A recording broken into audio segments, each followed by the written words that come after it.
ನೋಡಿ, ಈ ಪಾಕಿಸ್ತಾನ ಈ ಪಹಲ್ಗಾಮ್ ದಾಳಿಯ ಹಿಂದೆ ಇದೆ ಅನ್ನೋ ಯಾವ ಅನುಮಾನನೂ ಇಲ್ಲ. ಯಾಕಂದ್ರೆ ಈಗೊಂದು ತಿಂಗಳ ಹಿಂದೆ 300 ಜನ ಹಮಾಸ್ ಉಗ್ರಗಾಮಿಗಳು, ಭಯೋತ್ಪಾದಕರು ಪಾಕಿಸ್ತಾನಕ್ಕೆ ಬಂದಿದ್ದಾರೆ.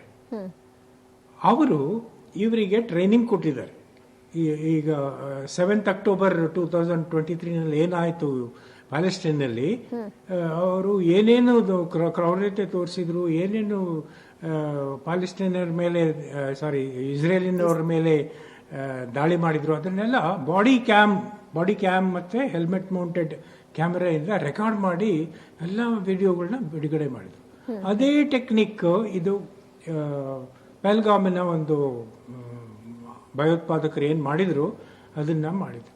ಯಾಕಂದ್ರೆ ಇವರಿಗೆ ಬಹಳ ಕ್ಲಿಯರ್ ಆಗಿ ಮೆಸೇಜ್ ಕೊಟ್ಟಿದ್ರು. ಈಗ ನೋಡಿ, 1993 ಬಾಂಬೆನಲ್ಲಿ ಏನೋ ಭಯೋತ್ಪಾದಕ ದಾಳಿ ಆಯಿತು, ಅಥವಾ ಮುಂದೆ ಬಾಂಬೆನಲ್ಲಿ ತಾಜ್ ಹೋಟೆಲ್ ಮೇಲೆ ಸುಮ್ಮನೆ ಅಮಾಯಕರನ್ನ ಕೊಂದಾಕಿದ್ರು 163 ಜನ. ಅದು ಭಯೋತ್ಪಾದಕ ದಾಳಿ. ಇದು ಭಯೋತ್ಪಾದಕ ದಾಳಿ ಅನ್ನೋದಕ್ಕಿಂತ ಬಹಳ ಸ್ಪಷ್ಟವಾಗಿ ಹಿಂದೂಗಳ ನರಮೇಧ ಮಾಡಕ್ ಬಂದಿದ್ರು ಇವರು. ಸೊ ಇದರ ಒಂದು ಡೆಫಿನೇಷನ್ ಚೇಂಜ್ ಆಗಬೇಕು, ಇದರ ಒಂದು ಟೈಟಲ್ ಚೇಂಜ್ ಆಗಬೇಕು. ಇದು ಹಿಂದೂಗಳ ನರಮೇಧ ಮಾಡಕ್ಕೆ ಅವರನ್ನ ಕಳಿಸಿದ್ದು. ಆಮೇಲೆ ಈ ಬಾಂಬೆಗೆ ಹೋದವರು ಎಲ್ಲ, ಈ ಅಜ್ಮಲ್ ಕಸಾಬ್ ಅಂತವರು 18-20 ಇಯರ್ಸ್, ಅವರಿಗೆಲ್ಲ ಒಂದು 30-40 ಸಾವಿರ ರೂಪಾಯಿ ಕೊಟ್ಟರೆ ಬಂದ್ಬಿಡ್ತಾರೆ. And they know they will not go back. Unfortunately for them, ನಮ್ಮ ಓಂಬ್ಳೆ ಅವ್ರನ್ನ ಹಿಡ್ಕೊಂಡು, ಅಜ್ಮಲ್ ಕಸಾಬನ್ನ ಹಿಡ್ಕೊಂಡಿದ್ದಕ್ಕೆ ಗೊತ್ತಾಯ್ತು ಇವ್ರದ್ದೆಲ್ಲ ಏನು ಪ್ಲಾನು ಅಂತ. ಇಲ್ಲದ್ರೆ ಇದನ್ನ RSSಗೆ ಹಣೆಪಟ್ಟಿ ಕಟ್ಬಿಡೋರು, ಅಥವಾ ಇದು ಹಿಂದೂಗಳ ಕ್ರೌರ್ಯ ಅಂತೇಳಿ ಏನೇನೋ ಮಾಡೋಕ್ಕೆಲ್ಲ ಸಿದ್ಧತೆ ಮಾಡ್ಕೊಂಡಿದ್ರು. ಅದಾಗಲಿಲ್ಲ. ಆದರೆ ಇಲ್ಲಿ ಬಂದವರು, ಪಹಲ್ಗಾಮ್ಗೆ ಬಂದವರು, they are X-army personal, X-army commandos of Pakistan army,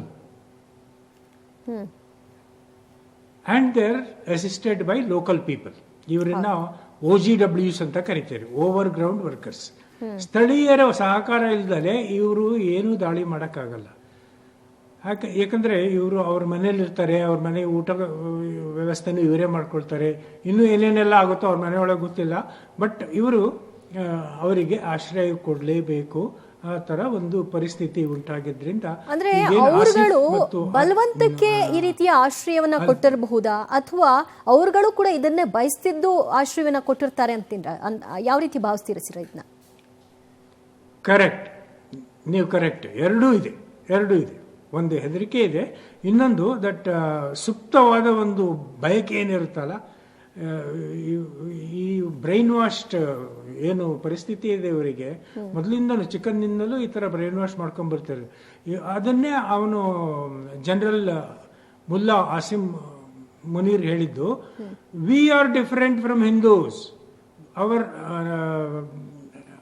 hour life style is different, our ambitions are different. ಹಂಗೆ ಅವನೇ ಶುರು ಮಾಡಿದ್ದು. ಈಗ ಒಂದು ವಾರನೂ ಆಗಿರ್ಲಿಲ್ಲ ಅವನ ಆ ಥರ ಭಾಷಣ ಮಾಡಿಕೊಟ್ಟು. ಅಂದ್ರೆ ಇದೆಲ್ಲ ಕರಾಮತ್ತು ನಡೀತಾ ಇದೆ, ಅವನಿಂದನೇ ನಡೀತಾ ಇದೆ. When he said 2 nation theory, first Jinnah shed 2 nation theory, ಆಮೇಲೆ ಸ್ವಲ್ಪ ತೆಪ್ಪಗಿದ್ರು, ಈಗ ಮತ್ತೆ ಅಗೇನ್ 2 nation ಥಿಯರಿ ಅಂತ ಅವನು ಬೊಗಳೆ ಬಿಡ್ತಾ ಇದ್ದಾನೆ. And he also said Kashmir is our jugular vein. ಅಂದ್ರೆ ಈ ಒಂದು ಕೊರಳಲ್ಲಿ ಏನಿರುತ್ತಲ್ಲ ವೇನ್, ಅದು ಬಹಳ ಇಂಪಾರ್ಟೆಂಟ್. ಅದು ಒಂದ್ಸರಿ ಕಟ್ ಮಾಡಿಬಿಟ್ರೆ ಮನುಷ್ಯ ಮುಗ್ತಾನೆ. ಆ ಥರ ಒಂದು ಭಾಷಣ ಇವನು ಯಾರಿಗೆ ಮಾಡಿದ್ದು ಅಂದ್ರೆ, ಅನಿವಾಸಿ ಪಾಕಿಸ್ತಾನಗಳು ಕುತ್ಕೊಂಡು ಬಂದು ಇವನಿಗೆ ಚಪ್ಪಾಳೆ ತರ್ತಾ ಇದ್ದಾರೆ. ಆವಾಗಲಿಗೆ ಗೊತ್ತಾಯ್ತು ಏನೋ ನಡೀತಾ ಇದೆ ಇಲ್ಲಿ ಹಿನ್ನೆಲೆಯಲ್ಲಿ ಅಂತೇಳಿ. ಸೊ ಇದು it is a very well planned military operation, not ಭಯೋತ್ಪಾದಕ ದಾಳಿ ಆಗಲಿ ಅಥವಾ ಇನ್ನು ಮಿಲಿಟೆಂಟ್ಸ್ ದಾಳಿಯನ್ನ ಹೆಸರು ಕೊಡಬಾರ್ದು. ಇದು ಪ್ಯೂರ್ಲಿ ಟಾರ್ಗೆಟೆಡ್ ಅಗೇನ್ಸ್ಟ್ ಹಿಂದೂಸ್. ಒಬ್ಬ ಒಂದು ಫ್ಯಾಮಿಲಿ ಜೊತೆಗೆ ಹೋಗಿರ್ತಾರೆ, ಅವರ ಮಕ್ಕಳ ಮುಂದೆ, ಅವರ ಹೆಂಡತಿಯರ ಮುಂದೆ ಗುಂಡಿಟ್ಟು ತಲೆಗೆ 1 shot, because they came armed with AK-47 and M6 rifles with steel armored bullets. those bullets, steel bullets, they will pierce through the armor, bulletproof jacket ಅಲ್ಲೂ they can pierce through. ಆ ಥರ ಒಂದು ವ್ಯವಸ್ಥೆ ಮಾಡ್ಕೊಂಡು ಬಂದಿದ್ದಾರೆ. ಆಮೇಲೆ ಇವರು ಬಹಳ ನೀಟಾಗಿ ಸಮೀಕ್ಷೆ ಮಾಡಿದ್ದಾರೆ. ನಿಜ. ಅಲ್ಲಿ ಶನಿವಾರ ಭಾನುವಾರ ಸುಮಾರು 500 ಜನ ಬರ್ತಾರೆ, 500-600 ಜನ. ಅವತ್ತು ಬೇಡ, ಯಾಕಂದರೆ ತುಂಬ ಜನ ಆದರೆ ನಾವು ತಪ್ಪಿಸ್ಕೊಂಡು ನೋಡೋಕ್ಕಾಗಲ್ಲ ಅಂತೇಳಿ ವೀಕ್ ಡೇ ಸೆಲೆಕ್ಟ್ ಮಾಡಿದ್ದಾರೆ. ಅವಾಗ ಒಂದು 100-150 ಜನ ಬಂದಿದ್ದರು. ಅದರಲ್ಲಿ ಇವರು ಹುಡುಕಿ ಹಿಂದೂಗಳನ್ನ ಕೊಂದು ಈ ಥರ ಒಂದು ಭಯೋತ್ಪಾದಕ ಪರಿಸ್ಥಿತಿಯನ್ನು ಉಂಟು ಮಾಡಿದ್ರು. ಯಾಕಂದರೆ ಇವರಿಗೆ ಟೂರಿಸಂ ಬೇಕಾಗಿರಲಿಲ್ಲ ಪಾಕಿಸ್ತಾನದಲ್ಲಿ. ಈ ಟೂರಿಸಮಿಂದಾಗಿ ಸುಮಾರು ವರ್ಷಕ್ಕೆ 8,000 ಕೋಟಿ ಆದಾಯ ಬರ್ತಾ ಇದೆ. ಅದೇ ಕಾಶ್ಮೀರದಲ್ಲಿ ಇವರ ಆ್ಯಪಲ್ ಆಗಲಿ, ಆಕ್ರೋಟ್ ಆಗಲಿ, ಬಾದಾಮಿ ಆಗಲಿ, ಕೇಸರಿ ಆಗಲಿ, ಹೂವುಗಳಾಗಲಿ, ಇದರಿಂದ ಬರ್ತಿರೋ ಆದಾಯ 7,000 crores. ಅಂದರೆ they wanted to hit tourism in Kashmir because Kashmiris are no more aligned with Pakistanis. So ನಮ್ಮನ್ನು ಮರ್ತೇ ಬಿಟ್ಟಿದ್ದಾರೆ ಅನ್ನೋ ಒಂದು ಅಸಮಾಧಾನ ಈ ಪಾಕಿಸ್ತಾನಿ ಜನರಲ್ಗೆ ಇರೋದ್ರಿಂದ ಇದೆಲ್ಲ ಇವನೇ ಮಾಡಿಸಿದ್ದು. ಓಕೆ ಸರ್, ಈಗ ವಿಶ್ವದ ಅತಿ ದೊಡ್ಡ ಸೇನಾ ಪಟ್ಟಿಯಲ್ಲಿ ಭಾರತ 4ನೇ ಸ್ಥಾನದಲ್ಲಿದೆ sir. Army is not ready. ಹಾಗೆ ಪಾಕಿಸ್ತಾನ 12ನೇ ಸ್ಥಾನದಲ್ಲಿದೆ. ನೀವಾಗಲೇ ಸೇನಾ ಸಾಮರ್ಥ್ಯದ ಬಗ್ಗೆ ಹೇಳ್ತಾ ಇದ್ರಿ. ಅಂಡ್ ಯುದ್ಧಕ್ಕೂ ಕೂಡ ಪಾಕಿಸ್ತಾನ ಏನು ರೆಡಿ ಇಲ್ಲ. ಅವರ ಸೈನಿಕರು ಎಲ್ಲ ಬೇರೆ ಬೇರೆ ಕೆಲಸಗಳನ್ನ ಮಾಡ್ತಾರೆ, ಅವ್ರುಗಳು ಇದ್ಯಾವುದಕ್ಕೂ ಕೂಡ ತಯಾರಾಗಿಲ್ಲ ಅಂತ. ಆದರೆ ಈಗ ಅವರ ಸಾಮರ್ಥ್ಯವನ್ನು ನಾವು ನೋಡ್ತಾ, ಯುದ್ಧ ಬಂದಂತಹ ಸಂದರ್ಭದಲ್ಲಿ ಅವರು ಸೋಲ್ಬಹುದು, ಅವರ ಸಾಮರ್ಥ್ಯ ಕಡಿಮೆ ಇದೆ, ಈ ರೀತಿ ಅಂದ್ಕೊಳ್ಬೇಕಾ? ಅಥವಾ ಬೇರೆ ದೇಶಗಳು ಇವರ ಸಪೋರ್ಟಿಗೆ ನಿಲ್ಲಬಹುದು, ಅಥವಾ ಭಾರತದ ಸಪೋರ್ಟಿಗೆ ನಿಲ್ಲಬಹುದು ಅಂತ ಹೇಳ್ತೀರಾ? ಈಗಿನ ಪರಿಸ್ಥಿತಿಯಲ್ಲಿ ಪಾಕಿಸ್ತಾನ ಯಾರ ಜೊತೆಗೂ ಸ್ನೇಹ ಬೆಳ್ಕೊಂಡಿಲ್ಲ. ಯಾಕಂದರೆ ಟರ್ಕಿ ಒಂದಿಷ್ಟು ಸಮೀಪ ಆಗ್ತಾ ಇತ್ತು.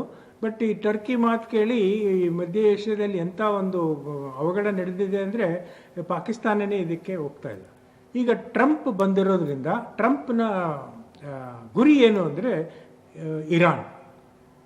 ಸೊ ಇರಾನ್ ಹೇಗಾದರೂ ಮಾಡಿ ಅಲ್ಲಿ ಇರಾನಿನ ನ್ಯೂಕ್ಲಿಯರ್ ಪ್ರೋಗ್ರಾಮ್ ಏನಿದೆ ಅದನ್ನು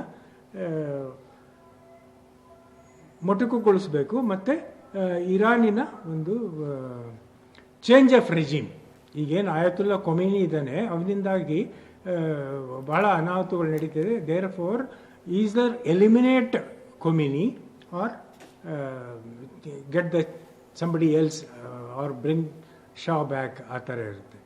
ಸೊ ಪಾಕಿಸ್ತಾನಕ್ಕೆ ಚೀನಾ ಸಹಾಯ ಮಾಡುತ್ತೆ ಅನ್ನೋದು ಶುದ್ಧ ತಪ್ಪು. ಯಾಕಂದರೆ ಚೀನಾ ಬರೀ ಸಾಲದ ಶೂಲದಲ್ಲಿ ಸಿಗಿಸ್ಕೊಳ್ಳುತ್ತೆ ಹೊರತು ಅವರು ಹಿಂಗೆ ಸಹಾಯ ಮಾಡೋಕ್ಕೆ ಹೋಗಲ್ಲ, ಅವ್ರನ್ನ ಸೈನಿಕರನ್ನು ಕಳ್ಸೋಕೆ ಹೋಗಲ್ಲ. So therefore China is ruled out.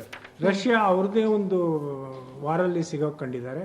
So there Trump is very clear, no more spending any money on Pakistan ಅಂತ. But we have some friends. We have some friends, very strong bonds of friends is Israel. Israel is already very closely associated with our armed forces. Kargil ಆದಾಗಲೂ ಅವರು ಸಹಾಯ ಮಾಡಿದರು. ಮುಂದೇನು ಅನೇಕ ಇದು ಪಬ್ಲಿಕಲ್ಲಿ ಇದೆಲ್ಲ ಬರ್ತಾ ಇಲ್ಲ. But Israel is A very good friend, and because of Israel is A very good friend with India, and America also will be aligned with India. So ನಮಗೇನು ಈಗ ಯುದ್ಧ ಸಾಮಗ್ರಿಗಳು ಏನು ಬೇಕು, ತುರ್ತಾಗಿ ಬೇಕು, ಅವನ್ನೆಲ್ಲ ಅಮೇರಿಕಾ ಕೊಡೋಕ್ಕೆ ಈಗ ಒಪ್ಪಿಕೊಂಡಿದೆ. So we are in a strong position even in geopolitics ಇದರಲ್ಲಿ. And all friendly countries are they may not help. We are self sufficient, but they will provide some wherewithal ಅಂತೇಳಿ. Okay yes sir, thank you public TV ಜೊತೆಗೆ ಇಷ್ಟೊತ್ತು ಮಾತನಾಡೋದಕ್ಕೆ.